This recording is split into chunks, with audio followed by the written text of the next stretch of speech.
Hello, bachcho. Let's read out the questions. Question says, during an adiabatic process, the pressure of gas is found to be proportional to cube of its temperature. The ratio of gamma for gas is. So यहाँ पर हमें adiabatic process की बात की गई। उसमें जो pressure है उसको टेम्परेचर के क्यूब के इक्वल पाया गया है, यानी कि उसके प्रोपोर्शनल में पाया गया है। तो सिंपली क्या बोल रहा है कि pressure is proportional to cube of temperature. So हमें ratio of gamma for the gas निकालना है। So basically gamma is adiabatic constant, जिसका वैल्यू हो जाता है सीपी बाय सीवी के इक्वल, जहां पर CP specific heat as constant pressure और CV specific heat as constant volume को इंडिकेट करता है।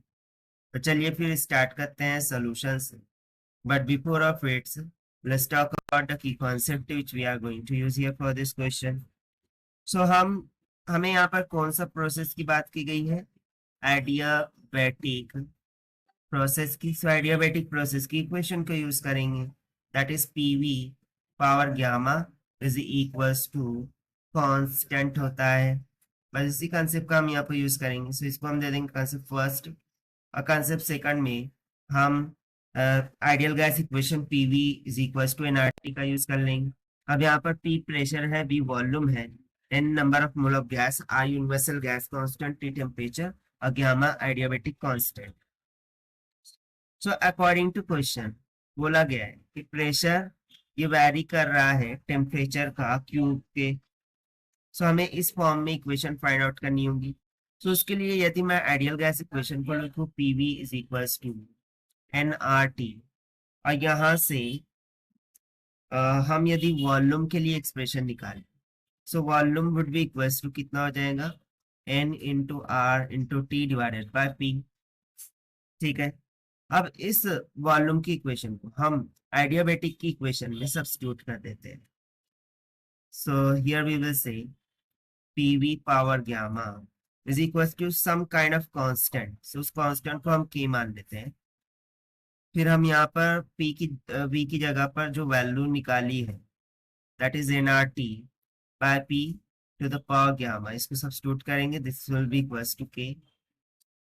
सो यहाँ से देखिए एक p तो ऊपर है और ये p ऊपर जाकर माइनस हो जाएगा। सो माइनस का गामा यानी कि p to the power 1 minus gamma इस तरीके से हो जाएगा, multiply by T to the power gamma.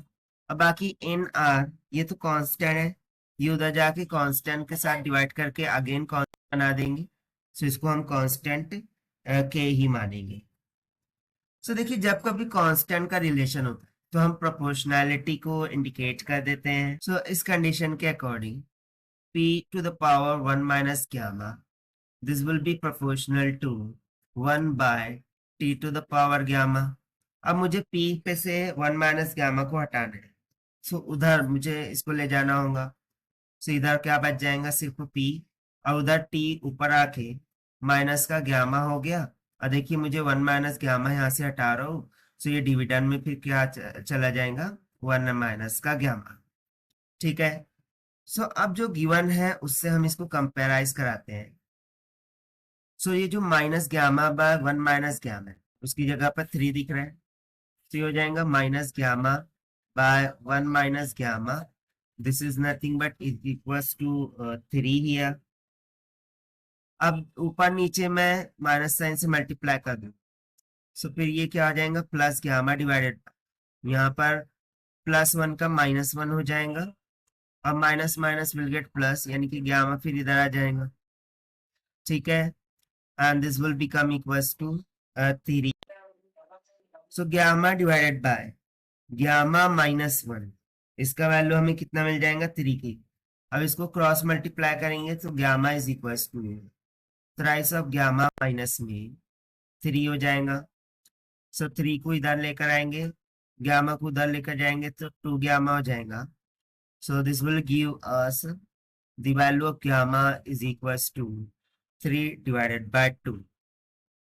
और देखिए यही हो जाएगा फिर हमारा रिक्वायर्ड आंसर। सो देखिए फिर यही हो जाएगा हमारा solution. So according to given option, option D is correct. So this is the required solution. I hope you understand it well. Best of luck. Thank you.